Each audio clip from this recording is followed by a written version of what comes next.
Dulu Timor Leste, sekarang Papua. Film Pesta Babi dan Kedok Barat hancurkan kedaulatan NKRI. Sadar nggak sih, pola licik yang bikin Timor Timur lepas dari Indonesia 27 tahun lalu, sekarang sedang dimainkan lagi untuk merebut Papua. Jangan mau ditipu. Mari kita buka lembaran sejarah yang sengaja ditutupi. Pada Desember 1998, Perdana Menteri Australia John Howard mengirim sebuah surat rahasia yang sangat krusial kepada Presiden B.J. Habibie. Surat inilah yang memutar balik arah politik luar negeri Australia, dari yang semula mendukung kedaulatan Indonesia menjadi menuntut diadakannya referendum kemerdekaan di Timor Timur. Howard menyusupkan usulan licik agar Indonesia memberikan otonomi khusus jangka panjang yang berujung pada jajak pendapat pemisahan diri. Tapi taktik rahasia yang paling mematikan bukanlah militer, melainkan krisis finansial. Di tengah kehancuran ekonomi Indonesia pasca runtuhnya Orde Baru pada tahun 1998, International Monetary Fund atau IMF masuk sebagai algojo ekonomi yang memegang kendali penuh atas kedaulatan moneter kita. Begitu hasil referendum pada 30 Agustus 1999 menunjukkan 78,5% rakyat Timor Timur memilih menolak otonomi, Amerika Serikat di bawah Presiden Bill Clinton langsung menggunakan senjata finansial ini. Clinton mengancam akan membekukan seluruh bantuan dana darurat dari IMF dan Bank Dunia jika Indonesia tidak mengizinkan masuknya pasukan asing. Pemerintah Indonesia dipaksa bertekuk lutut karena tercekik utang, hingga akhirnya membiarkan pasukan Interfed yang dipimpin oleh Australia masuk mengamankan kemerdekaan Timor Leste. Ada pula keterlibatan aktor internasional lain, seperti Jepang yang menggelontorkan dana logistik sebesar 100 juta dolar AS, serta Portugal yang sibuk melakukan lobi diplomatik di Uni Eropa untuk memojokkan kedaulatan Indonesia. Pertanyaannya, kenapa Australia begitu bernafsu membantu kemerdekaan Timor Leste? Apakah karena kemanusiaan? Omong kosong. Jawabannya adalah minyak dan gas bumi. Sebelum Timor Timur lepas, Australia terikat perjanjian bagi hasil Timor Gap Treaty tahun 1989 dengan Indonesia. Namun, demi menguasai secara sepihak cadangan hidrokarbon raksasa tersebut tanpa harus berbagi dengan negara besar seperti Indonesia, Australia mengkhianati Jakarta. Tepat di hari pertama kemerdekaan Timor Leste, pada 20 Mei 2002, John Howard langsung mendatangi Dili untuk menandatangani Timor Sea Treaty, guna memuluskan eksploitasi raksasa energi Australia, Woodside Energy.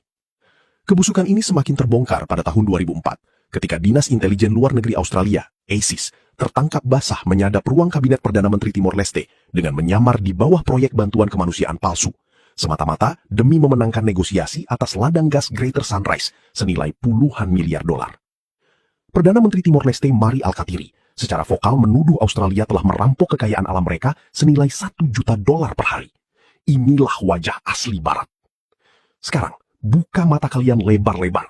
Pola licik yang sama persis sedang dimainkan untuk merongrong tanah Papua pada tahun 2026 ini. Blok Barat, dengan Australia sebagai ujung tombak operasionalnya, kembali mengincar tanah dan kekayaan alam Papua yang tak tertandingi. Sekarang kita lihat 4 pola yang sedang mereka jalankan. Pertama, instrumentalisasi isu hak asasi manusia dan kemanusiaan sebagai dalih intervensi moral. Di Papua, mereka menggunakan medium propaganda kebudayaan. Pada awal tahun 2026, diluncurkan film dokumenter kontroversial berjudul Pesta Babi, Kolonialisme di Zaman Kita, yang disutradarai Dandi Laksono dan Cipridel. Film ini mengeksploitasi tradisi sakral suku Muyu untuk menyerang proyek strategis nasional, seperti lumbung pangan atau food estate dan kebun tebu bioetanol di Merauke, serta menggambarkan program ketahanan pangan Presiden Prabowo sebagai bentuk kolonialisme modern yang merusak ekosistem. Anehnya, kenapa film tentang Indonesia ini justru diputar perdana di Auckland, Selandia Baru pada 7 Maret 2026 dan di Sydney, Australia pada 13 Maret 2026.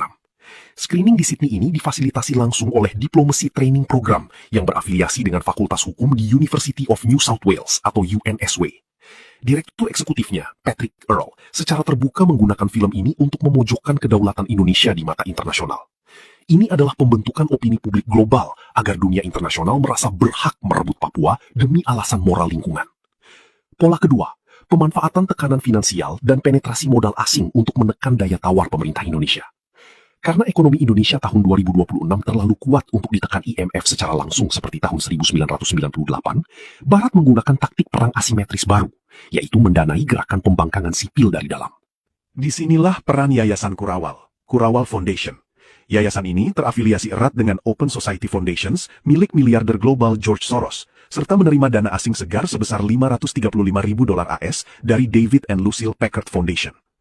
Melalui skema Dana Cepat Tanggap Darurat atau DCTD, Kurawal bertindak sebagai penyedia dana logistik, perlindungan hukum, dan rumah aman bagi aktivis pro-separatis, jurnalis, serta LSM lokal yang vokal menolak seluruh pembangunan di Papua. Bahkan salah satu pimpinan di Kurawal adalah Made Supriyatma, peneliti yang berfokus pada gerakan separatis Papua. Kurawal secara konsisten menyusun laporan yang mendesak penarikan pasukan TNI dari Papua dan penghentian proyek ketahanan pangan. Sangat memuakkan. Masih saja ada orang Indonesia yang bangga menjadi antek-antek Barat, menerima kucuran dana asing, lalu menjual narasi pesimis dan provokasi di tengah krisis ekonomi global semata-mata demi melancarkan agenda terselubung asing untuk menggoyang NKRI. Pola ketiga dan keempat adalah nafsu imperialis penguasaan sumber daya alam serta keterlibatan lembaga akademis asing untuk melegitimasi separatisme. University of Sydney mendirikan West Papua Project atau WPP sejak tahun 2000 yang dipimpin oleh akademisi Australia seperti Peter King dan Jim Ellsmy.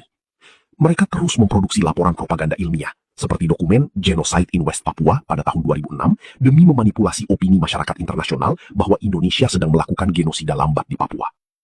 Konstruksi akademis palsu inilah yang digunakan oleh politisi sayap kiri Australia, seperti Partai Australian Greens pimpinan Adam Bent dan Richard Di Natale, yang dengan berani mengenakan pin bendera separatis bintang kejora di dalam Parlemen Federal Australia untuk menyerang kedaulatan Indonesia. Target akhirnya sangat jelas. Mereka mengincar tanah Papua yang kaya akan emas di Blok Wabu, Intan Jaya, serta jutaan hektar lahan strategis. Jika Papua terpecah atau ditempatkan di bawah pengawasan multilateral dengan kedok isu kemanusiaan, maka konsesi emas, bioetanol, dan kekayaan alam Papua secara otomatis akan jatuh ke tangan korporasi transnasional Barat. Jangan biarkan sejarah Timur Timur terulang kembali.